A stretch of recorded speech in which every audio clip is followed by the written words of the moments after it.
find Joaquin Torres at the beginning of the film? Where do we find Joaquin Torres at the beginning of the film? You find him a couple years from when we last saw him on Falcon and Winter Soldier, and you see him as eager as before, a little bit more well established within his dynamic with Sam. His feet not on the ground.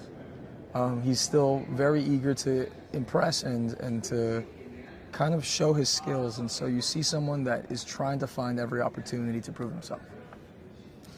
How would you describe the relationship between Sam and Joaquin?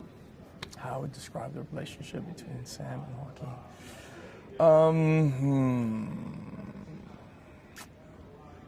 I'd say chaotic and fun and loving. It's a big brother little brother relationship where you get to see people that further have established a relationship and know each other's buttons.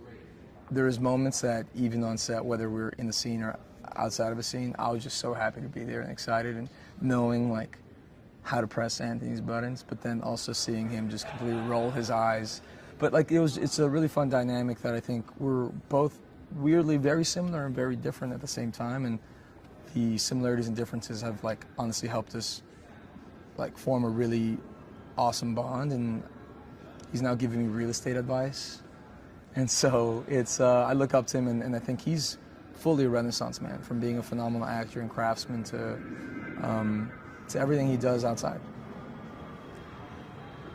You kind of touched on this already, but what was it like working with Anthony Mackie on his first film as Captain America? What it was like working with Anthony Mackie.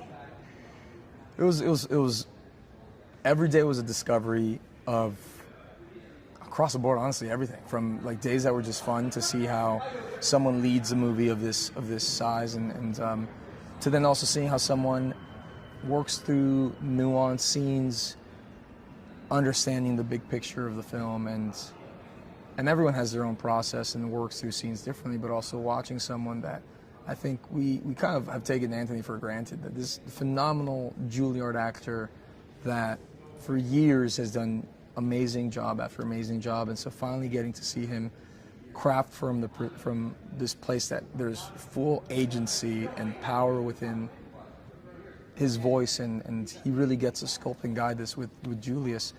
I think that was aspirational, and so maybe one day I'll be there in the same way. And so it's just trying to take all these nuggets from him.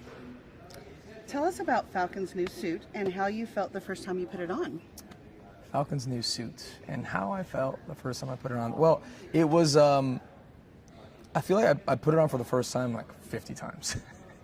There was always something new or a different modification, but by the time it all came together, it was like 10 minutes before filming a scene.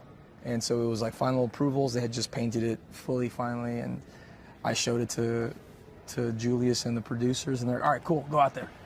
And so it was a slow build-up, but I think because they had given me the wings in the show years ago, I was just kind of like, come on, guys, let's go. Let's give me this suit. But it was a big pinch me moment. I have so many selfies of in lunch that day where I kept the suit on, and I was like, but it was a dream come true, and I think, dream come true. What impressed you most about the production design with the film?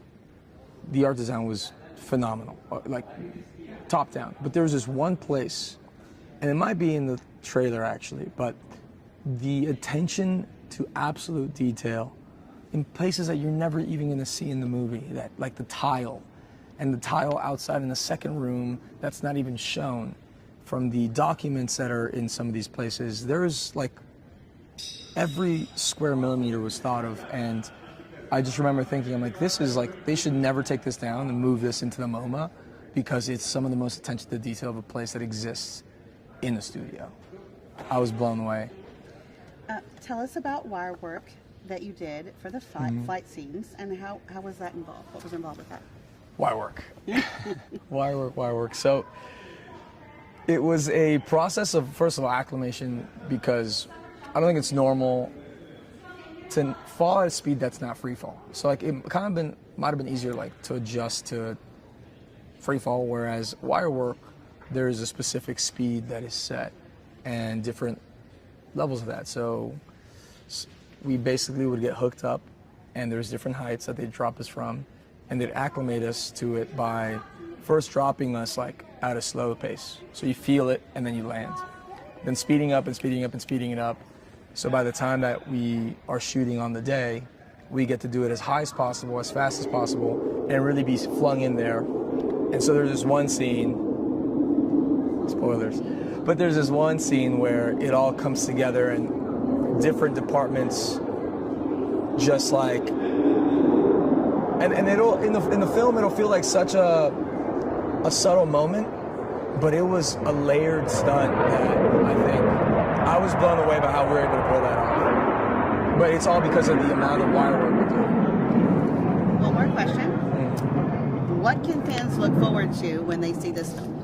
Joaquin Torres. No, I'm kidding.